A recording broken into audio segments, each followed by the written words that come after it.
మీ అందరికీ కూడా మహిళా దినోత్సవ శుభాకాంక్షలు తెలియజేస్తా ఉన్నాను.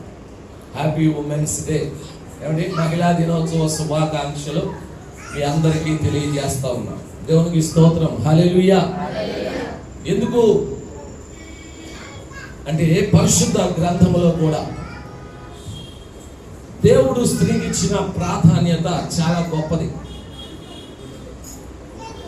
మొదటిగా దేవుడు స్త్రీ గురించి ఏం చెప్పాడండి?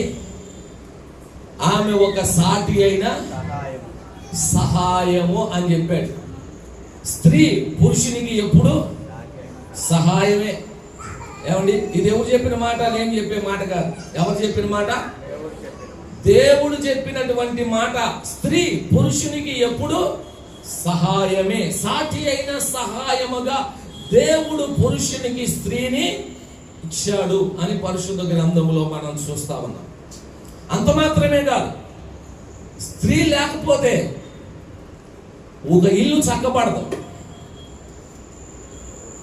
స్త్రీ లేకపోతే ఒక కుటుంబం సరి అయిన రీతిగా కట్టబడదు. ఇంకా చెప్పాలంటే మీరు లేకపోతే సంఘమే, చెప్పాలండి మీరు లేకపోతే సంఘమే లేదు.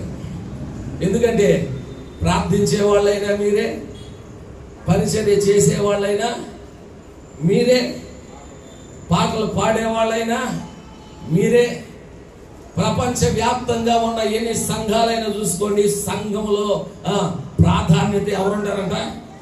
ఎవరుంటారు? స్త్రీలే. స్త్రీలే. ప్రియమైన బిడ్డలారా, ప్రార్థించేవారు మీరే, పరిచర్య చేసేవారు మీరే, సహకరించేవారు మీరే.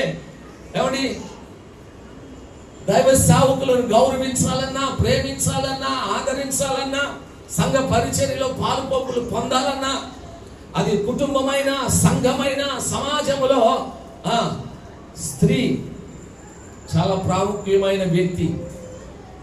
నీ కుటుంబంలో నువ్వు ఏ పాత్రలో ఉన్నా, తల్లిగా ఉన్నా, భార్యగా ఉన్నా, చెల్లిగా ఉన్నా, కూతురుగా ఉన్నా, స్త్రీ పాత్ర చాలా ప్రాముఖ్యమైనది.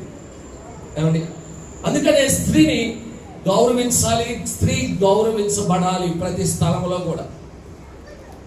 ప్రియ దేవుని బిడ్డలారా,